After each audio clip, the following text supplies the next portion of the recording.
Oi, oi!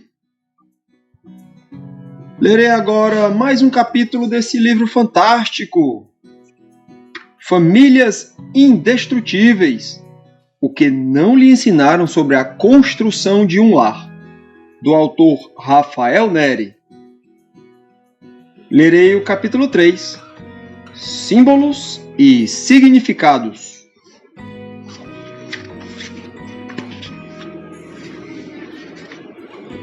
Já parou para refletir sobre a tendência litúrgica do ser humano? O tempo inteiro somos atraídos por padrões simbólicos que modelam e influenciam nossas emoções e desejos. Curiosamente, tais liturgias não se restringem apenas aos espaços religiosos. Considere locais comerciais, como shoppings, por exemplo. Por meio de um olhar perspicaz, percebe-se que podem ser considerados autênticos santuários do consumo. Cada detalhe desses ambientes é cuidadosamente pensado. Fragrâncias seletas permeiam o ar, e a arquitetura imponente, muitas vezes pontuada por tetos elevados, remete à grandiosidade de uma catedral. Além disso, músicas preenchem os recintos com a intenção de dirigir suas emoções e assim estimular sua disposição para comprar. Estar nesses lugares pode ser uma experiência quase enigmática. Ao entrar de dia e sair ao cair da noite, tem-se a impressão de ter sido transportado para um universo à parte. Essa ambientação cativante não é fruto do acaso. Os designers desses santuários comerciais são mestres na arte de influenciar nossos pensamentos e coração de modo sutil. Por trás de cada projeto, carregam a intenção de levar-nos a mergulhar naquele mundo, emocionando-nos a fim de consumirmos. O ser humano é moldado pela linguagem de símbolos e tradições, e por esse motivo é impossível negar o poder desses elementos em nossa percepção da realidade. Certas imagens ou atitudes podem transmitir uma variedade de sensações e sentidos que, frequentemente, palavras não são capazes de expressar. No contexto matrimonial, a simbologia desempenha um papel elementar, pois ajuda-nos a compreender o significado dessa união para o marido e para a esposa. Isso quer dizer que, mesmo pequenos gestos no convívio diário entre um casal carregam grande valor figurado. Entre tantas, há uma metáfora reveladora que as Escrituras nos legam, sob a qual o cerne do matrimônio descansa: o cordão de 3 dobras. Eclesiastes, capítulo 4, versículo 12. Ele configura uma alegoria poética para a resiliência do vínculo conjugal, sendo composta pela esposa, o marido e o eterno, aquele que permeia e revigora a união entre ambos. Sua influência vai além da mera força de coesão, estendendo-se para a graça e bênção derramadas sobre o casal. Não só isso, mas é o Senhor quem de fato sustenta e oferece um alicerce forte ao lar, para que permaneça inabalável, mesmo diante das tempestades da vida. Sempre que olho para a aliança em meu dedo, sou remetido à centralidade de Deus em meu casamento e em minha vida. Fiz, primeiramente, promessas ao Senhor e depois à minha querida Jéssica. Promessas essas que se concretizam por meio de minha dedicação e lealdade a ela. Contudo, a minha aliança com o Eterno constitui a base fundamental de todo o meu comprometimento, enquanto meu laço com a Jéssica reflete e se origina dessa relação primária com o Criador. O respeito, a ternura e a lealdade que dedico a ela são, primordialmente, um testemunho do meu pacto com o Pai Celestial, que presenciou e abençoou os votos que proferi no altar. Somente sobre a tutela e bênção de Deus, a capacidade de doar-se, amar e sacrificar se manifesta de forma absoluta, pois ele é a fonte inesgotável do amor. Tanto é que o esplendor do matrimônio está justamente na participação do Senhor, a terceira dobra, que torna o cordão difícil de ser quebrado. Por essa razão, a metáfora presente em Eclesiastes 4:12 representa a verdade mais pura sobre o casamento. É uma comunhão na qual os cônjuges são envolvidos pela presença do Altíssimo, que consolida e santifica a união.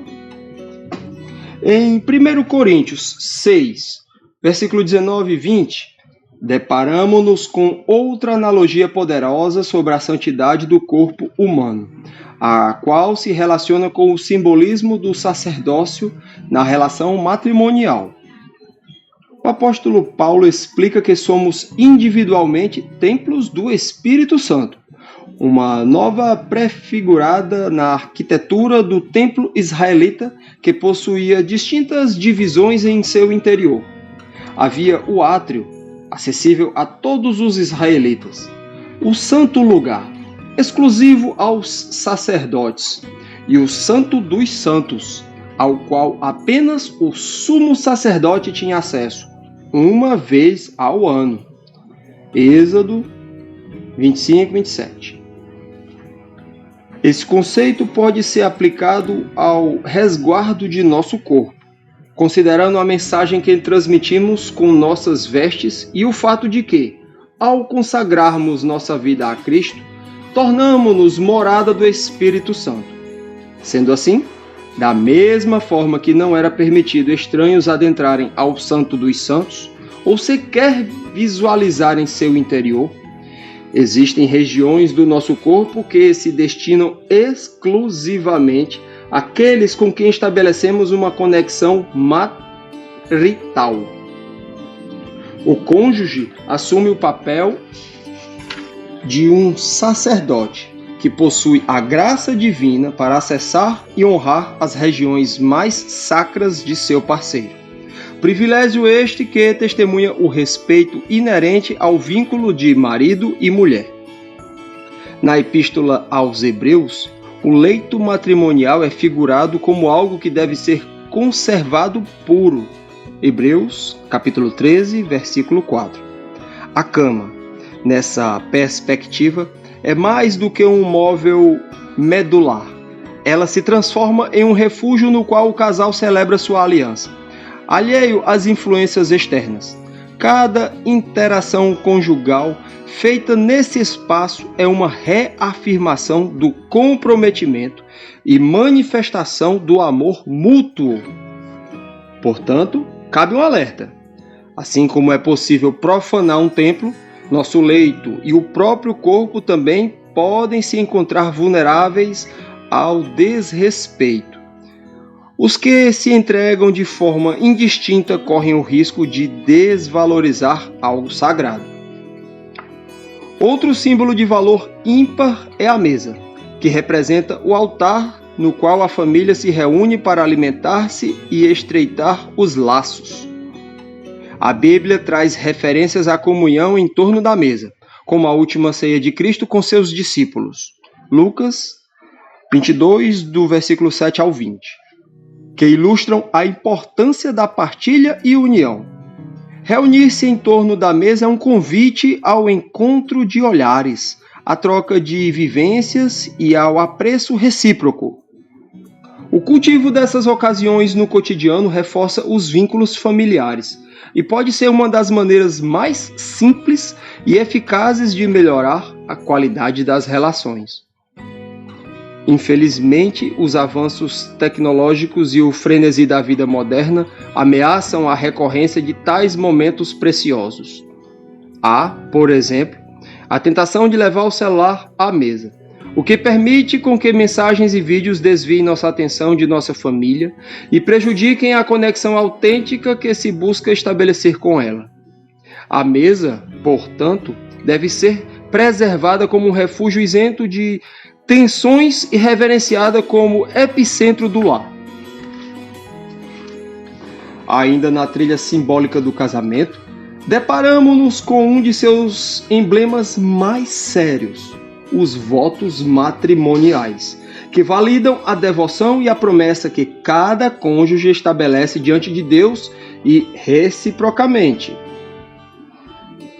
Em dias marcados pela efemeridade e pelo imediatismo, a santidade dos votos matrimoniais parece, em diversas ocasiões, ter perdido seu brilho, e é preocupante observar que, para alguns, as promessas feitas no altar parecem ter se tornado meras formalidades.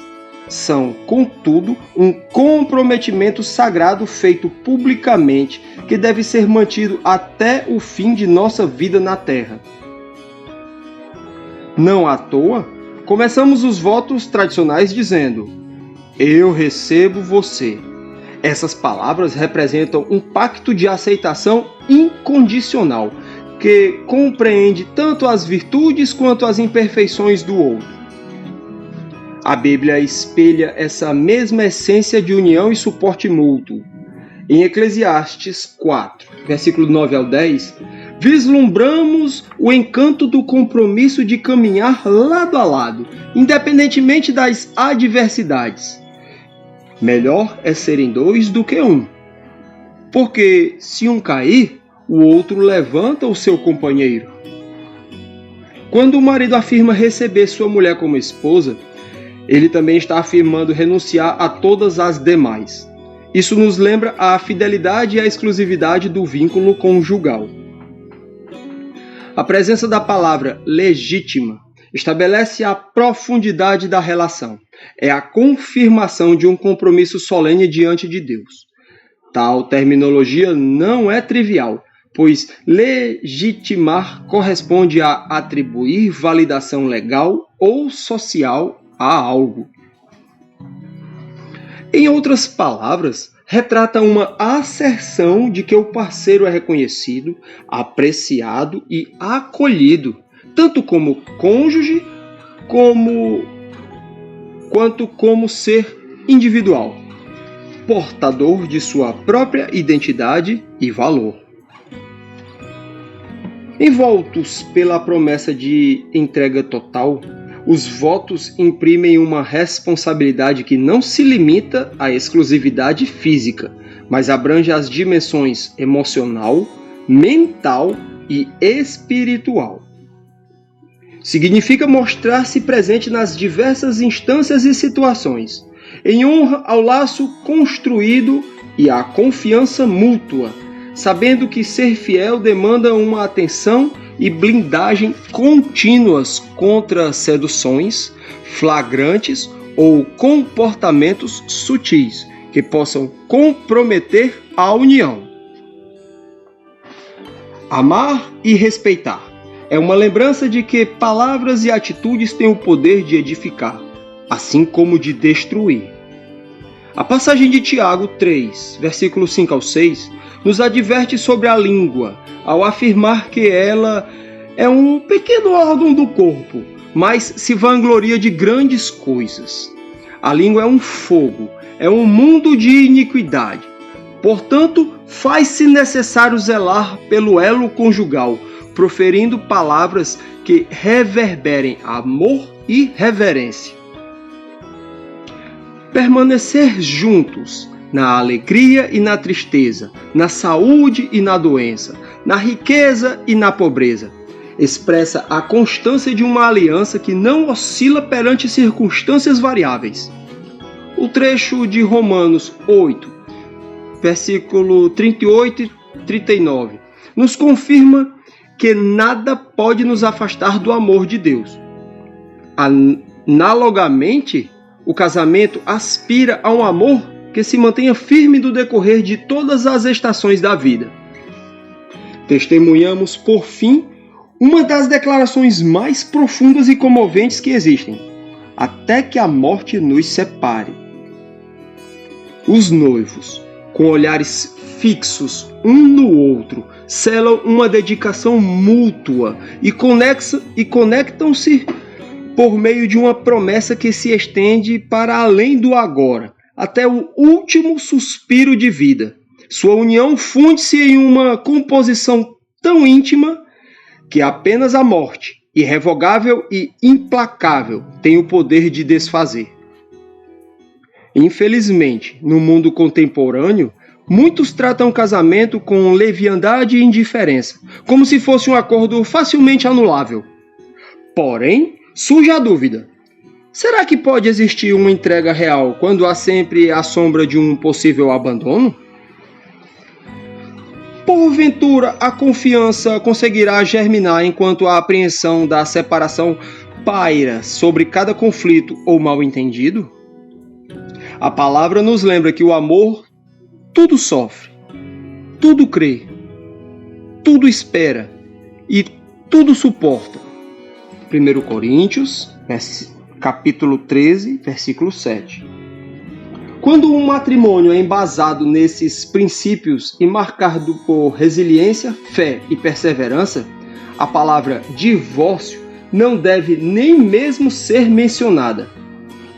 Então, mais uma camada de significado se desvela no tecido simbólico do casamento, contendo o ápice de todos os símbolos conjugais, a alegoria profética de Cristo e sua noiva. Espera-se que o marido seja um reflexo do amor, proteção e liderança de Cristo e, por meio de suas ações e palavras, atue como um guia para sua esposa, a qual é convocada a personificar a devoção, submissão e pureza da Santa Igreja. Juntos materializam um conto de amor no qual cada parte tem seu papel único. Em meio ao turbilhão de mudanças da atualidade, a simbologia do masculino e do feminino permanece substancial em nossa compreensão e interpretação da realidade. Dia após dia, intensifica-se o debate sobre os papéis sociais do homem e da mulher. Há quem defenda sua fluidez e aqueles que enfatizam suas nítidas distinções. As Escrituras, por sua vez, delineiam claramente que existem particularidades em características e funções. Contudo, homem e mulher possuem igual dignidade aos olhos de Deus.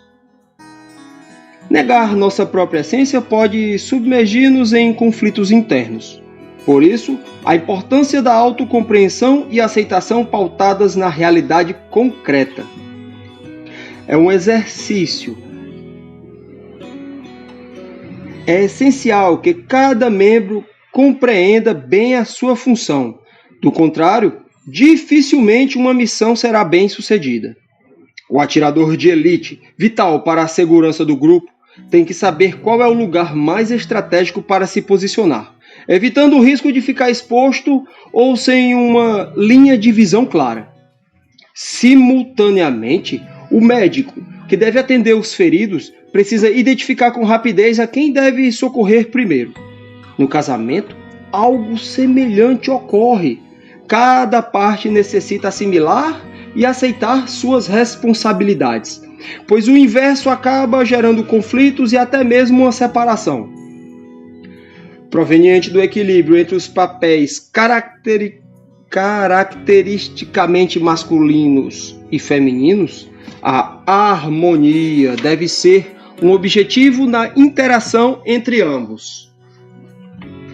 Homens e mulheres precisam reconhecer e exaltar aquilo que os distingue. Celebrar tais peculiaridades não implica minimizar o valor de um em detrimento do outro, mas sim apreciar a rica diversidade concebida pelo Criador. Ao evocarmos a imagem de um homem ou uma mulher, surgem certas representações arquetípicas, forjadas ao longo de séculos de tradição. que moldam nossas expectativas e aspirações, em particular no âmbito conjugal. Nossa anatomia, história e, sobretudo, a nossa fé revelam-nos que cada sexo tem um propósito.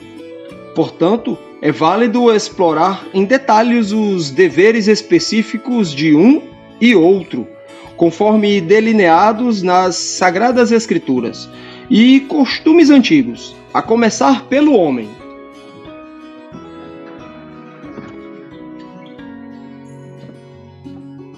Número 1. O marido deve ser o cabeça do lar.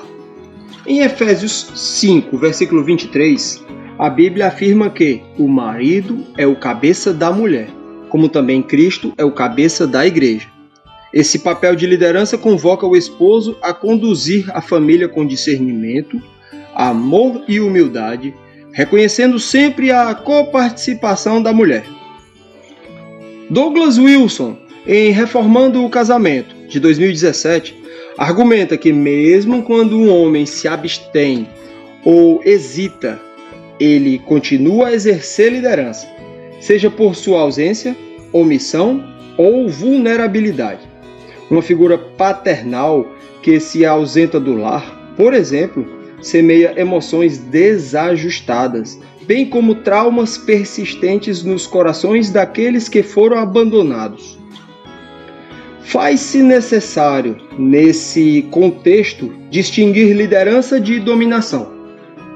O que se espera de um homem não é tirania nem puramente democracia. Não se trata de uma autocracia rígida, nem de uma abdicação total de autoridade. Uma liderança autêntica, à semelhança de Cristo, coloca a coesão e bem-estar da família em primeiro plano. Número 2. O marido deve amar a esposa de maneira sacrificial. Inspirado pelo amor de Cristo pela igreja, o homem é instado a amar sua esposa a ponto de oferecer a própria vida por ela. Como está escrito: maridos, ame cada um a sua mulher, assim como Cristo amou a igreja e entregou-se por ela. Efésios, capítulo 5, versículo 25.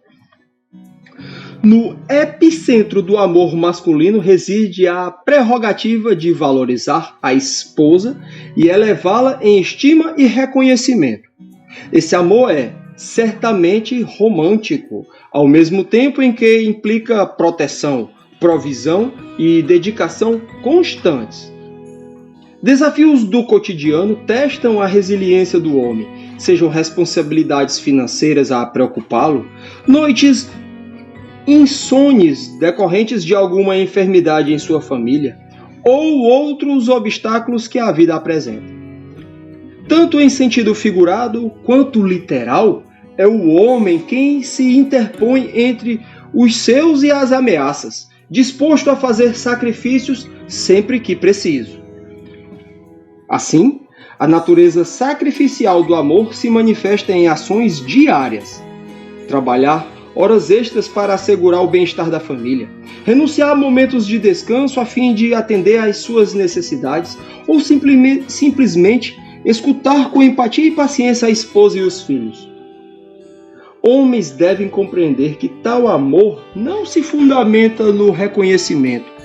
É um chamado para amar sua família, não por mérito, mas por compromisso e missão divina. Trata-se de uma escolha consciente, movida pela compreensão do valor inestimável daqueles a quem ama. Número 3. O marido deve ser amante de sua esposa. A intimidade conjugal é um precioso presente do Senhor que demanda que o homem se aproxime de sua esposa com respeito, carinho e paixão. Utilizando uma linguagem sugestiva, o apóstolo Paulo retrata a intimidade marital como um dever a ser honrado entre os cônjuges. Está lá em 1 Coríntios 7. O ato de se unir à esposa é tanto um momento de prazer como uma demonstração palpável de compromisso, fidelidade e respeito mútuo. Lamentavelmente, na sociedade moderna, múltiplos obstáculos podem surgir e comprometer essa unicidade. Estresse, hábitos alimentares inapropriados e ritmo de vida acelerados são algumas das questões que corroboram para que muitos homens lutem a fim de manter acesa a chama da paixão. Tais pontos chegam a interferir tanto na mente quanto no corpo do indivíduo, diminuindo a libido e, consequentemente, a procura por sexo com o cônjuge. Contudo, as falhas morais são ainda mais preocupantes do que todas as questões mencionadas. Pornografia e autoerotismo exemplificam comportamentos que desvirtuam o propósito celeste da intimidade conjugal. A masturbação, especificamente, manifesta-se como um ato egoísta, o qual canaliza a energia sexual do indivíduo para si, privando a esposa da conexão íntima e singular a ela devida. De maneira análoga, a pornografia rompe a confiança matrimonial, ao instaurar uma ilusória sensação de proximidade com desconhecidos, em prejuízo da autêntica relação entre o casal. Cabe ao marido cuidar da integridade conjugal e direcionar toda sua atenção, afeição e anseio exclusivamente à sua mulher. Número 4. O marido deve prover o lar de mantimentos. No universo masculino, desempenhar o papel de provedor, aquele que fornece mantimentos e conforto à família, é uma responsabilidade fundamental. Por natureza, o homem é designado a trabalhar, e essa atribuição ganha especial relevância no contexto familiar, devido à responsabilidade direta em garantir que todos tenham o que precisam. Em países como o Brasil, adversidades econômicas podem exigir que ambos, marido e mulher, contribuam financeiramente. Contudo, apesar das circunstâncias desafiadoras, o homem deve aspirar a oferecer à sua esposa a oportunidade de dedicar-se à maternidade, sobretudo nos primeiros anos dos filhos, pois isso é o ideal. Pode parecer algo utópico, mas marido e mulher precisam se reconfortar na certeza de que podem contar com a presença constante e fiel de Deus Pai, o provedor que atende suas necessidades, protege sua família e jamais os deixa desamparados. Essa confiança, no entanto, não tem relação alguma com a passividade. É preocupante notar como alguns homens encontram-se estagnados no que tange ao crescimento profissional. Realidade especialmente desastrosa ao pai de família. Afinal, sua falta de ambição e proatividade afeta a estabilidade financeira do lar e dinâmica conjugal. Em contrapartida, a verdadeira masculinidade se expressa no compromisso, aspiração por desenvolvimento e contínuo propósito de oferecer o melhor à família. Ser provedor está intimamente ligado ao amor abnegado, à entrega, ao constante anseio pelo conforto e proteção da família. Para que essa missão seja bem-sucedida, o homem deve permanecer vigilante, ativo e fiel à sua vocação de pilar estável do lar. Número 5. O homem deve proteger a sua família. Via de regra, o homem é dotado de uma força física superior à da mulher, devido à sua composição muscular e hormonal. Por essa razão, ao longo da história, essa força foi canalizada para defender o lar e a comunidade, e assim a função protetora consolidou-se na figura masculina, de modo que hoje o marido carrega a incumbência de proteger o ambiente familiar de ameaças e influências nocivas. Para além de prover proteção contra os perigos físicos, como no caso de um assalto, por exemplo, o que se colocaria entre o criminoso e sua esposa ou filhos, o homem carrega o dever moral de cuidar da atmosfera em que a família se desenvolve e de preservar a pureza espiritual da casa. É triste constatar que, em certos casos, homens que deveriam ser um refúgio para sua esposa e filhos transformam-se em uma ameaça, pois entregaram-se ao pecado. Fora isso, o homem precisa apresentar boas condições, tanto do ponto de vista físico como emocional, para cumprir adequadamente seu papel de protetor. Demonstrar altruísmo, sobretudo em prol do bem-estar de seus entes queridos, é uma característica admirável. O homem tem de estar pronto a fazer renúncias, todas as vezes que for preciso, e revestir-se de virtudes heróicas, as quais reafirmam um amor inabalável e comprometimento para com sua família.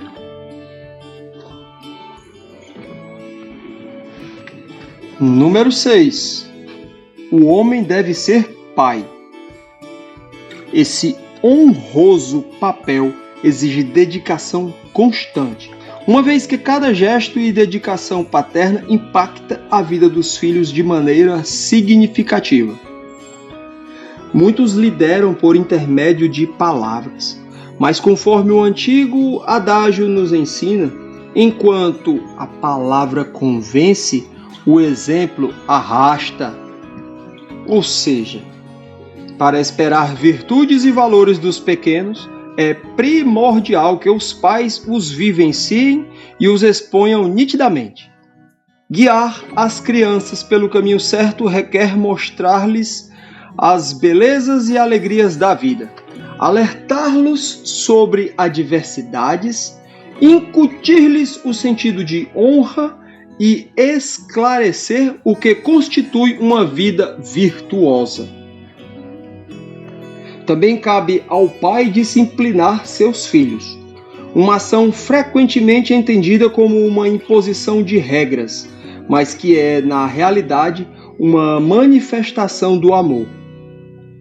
Em Hebreus 12, versículo 6, as Escrituras nos esclarecem: pois o Senhor disciplina a quem ama e castiga todo aquele a quem aceita como filho. Portanto, disciplinar é sinônimo de moldar caráter e inculcar valores. E, embora seja uma incumbência tanto paternal quanto maternal, demanda que o pai assuma a liderança e mostre uma visão clara do que é certo e do que é errado, segundo os princípios que regem o lar. Ser pai é um privilégio conferido por Deus, e isso não se restringe somente ao lar biológico, mas abrange também os vínculos adotivos ou espirituais. Em qualquer um dos casos, cabe à figura paterna criar um legado para que a geração futura consiga navegar pelos desafios do mundo com honra, integridade e fé. A convocação da paternidade está profundamente entrelaçada com amor, sacrifício e direção.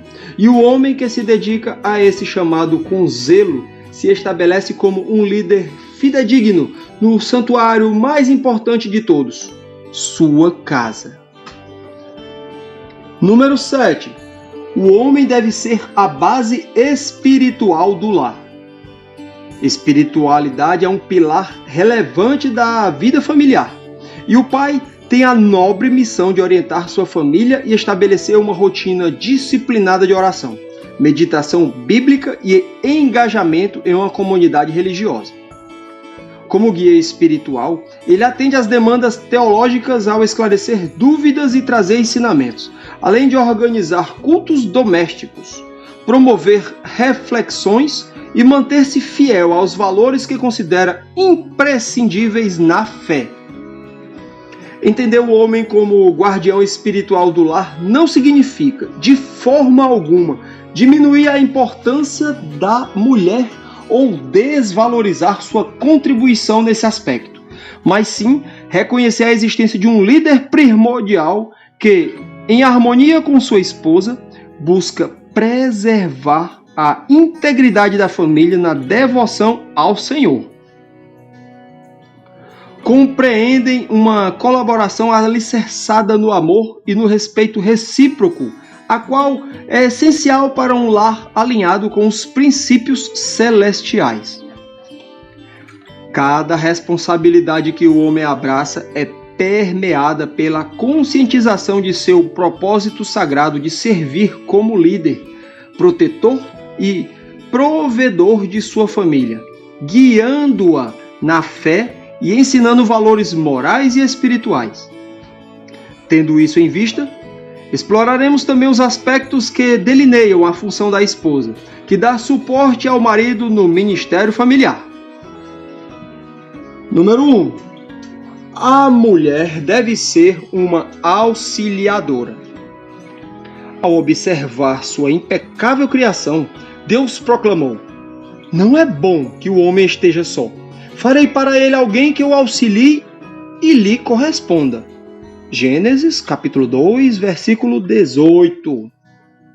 Assim, pelas mãos do Criador, a mulher veio à existência, não como um mero apêndice, mas sim uma peça indispensável, desenhada para promover auxílio ao homem. Sua origem acentua a importância que possui, uma vez que ela foi desenhada para atuar como parceira na concretização dos propósitos divinos na Terra. Recorrendo a uma analogia da aviação, por exemplo, a mulher não seria uma comissária de bordo, e sim a copiloto. Ela não se encontra na aeronave para desempenhar funções menores. Sua relevância é tão marcante quanto a do piloto. Metaforicamente, se o homem representa a direção e o discernimento, a cabeça, a mulher é o seu suporte, o pescoço. Sem ela, a cabeça não tem a adaptabilidade necessária para mover-se. Ou seja, a mulher oferece ao homem o apoio e a confiança necessários para enfrentar e desvendar novos caminhos na vida. Número 2. A mulher deve ser submissa. Interpretar com cuidado a orientação para que a esposa seja submissa ao marido se faz essencial. Em Efésios 5, Paulo encoraja as mulheres a serem submissas a seus maridos, como ao Senhor. Capítulo 5, versículo 22. Suas palavras não têm o intuito de colocar o homem no mesmo patamar de divindade que Deus. Em vez disso, elas ilustram a profundidade de devoção e respeito que uma esposa deve ter para com seu marido, similar à dedicação que precisamos ter para com o Senhor. Ainda mais revelador é um ensinamento de Pedro, que descreve o caso do marido que não segue a fé cristã. Mesmo em tal circunstância, o apóstolo aconselha a mulher a manter sua postura submissa, pois a maneira como se comporta pode ser o catalisador que o guia à fé. 1 Pedro, capítulo 3, dos versículos 1 ao 2. Submeter-se significa reconhecer e valorizar o papel de liderança do marido, enquanto ele é exortado a cuidar de sua esposa e amá-la a ponto de oferecer a vida por ela. Deve haver reciprocidade. Ambos dão e recebem, proporcionando sua contribuição única. Número 3. A mulher deve amar seu marido intimamente. No âmbito matrimonial, a relação íntima é um presente de Deus. Um momento em que o casal se une de maneira completa, física, emocional e espiritualmente. Além disso, configura um dever conjugal, tanto ao marido quanto à esposa. Infelizmente, devido às influências externas, equívocos ou experiências anteriores, algumas mulheres podem perceber esse ato como uma tarefa pesada. Todavia, o sexo deve ser o ponto culminante de uma série de interações e laços construídos entre os cônjuges ao longo do tempo. Por meio de uma comunicação clara, empatia e consideração, a intimidade se transforma em uma celebração da aliança do casal. Encontramos nas palavras do Senhor claras demonstrações da importância e do caráter sagrado da relação sexual no casamento. Em 1 Coríntios 7, versículo 5, por exemplo, há uma orientação esclarecedora. Paulo instrui os cônjuges a não se privarem um do outro, exceto por consenso recíproco e temporariamente, evitando potenciais tentações. Isso não sugere que a ausência de intimidade sexual, a infidelidade seja inevitável, pois um casal comprometido com os princípios de Deus sabe quão crucial é manter-se em santidade. No entanto, o cuidado com o bem-estar mútuo fortifica a relação, blindando-a frente a desafios. Número 4. A mulher deve administrar o lar com zelo. Frequentemente, há um engano ao se interpretar o papel da mulher, pois muitos pensam que está limitado às tarefas domésticas. Porém, as Escrituras Sagradas e a tradição mostram uma perspectiva muito mais ampla. Enquanto um homem é capaz de construir a estrutura física de uma casa, a mulher desempenha um papel inestimável. É por meio de seu afeto e amor que uma simples casa é imbuída de vida, tornando-se em um verdadeiro lar. Nesse sentido, Salomão ressalta a capacidade feminina ao dizer que a mulher sábia edifica a sua casa. Provérbios 14, versículo 1. Em outras palavras, ela possui o dom de construir um ambiente esteticamente belo, um refúgio para o corpo, alma e espírito, onde há conforto e acolhimento. A atmosfera do lar reflete sua alma e evidencia traços de sua personalidade, organização e, acima de tudo, seu amor. Em Provérbios 31, a mulher virtuosa refere-se a alguém cuja influência não se restringe à esfera doméstica. Ela reverbera na comunidade e molda até mesmo a reputação de seu marido. Esse trecho contrapõe vigorosamente a ideia de que a Bíblia marginaliza a mulher. Em vez disso, ela é exaltada e valorizada. O que distingue a mulher virtuosa é sua visão acerca do lar, o qual é reconhecido como uma fonte de realização e dignidade. Cada atividade é realizada com carinho e empenho, pois ela compreende que sua casa é, de fato, uma extensão de si mesma. Número 5. A mulher deve ser mãe. Eis um privilégio que palavras jamais poderão descrever. Apesar do que afirmam pensamentos modernos, a maternidade não representa um papel secundário ou menor em relação à paternidade. E quem já experimentou a graça de ser mãe ou sentiu o acolhedor abraço materno, reconhece essa vocação como uma das mais nobres e inspiradoras da Terra.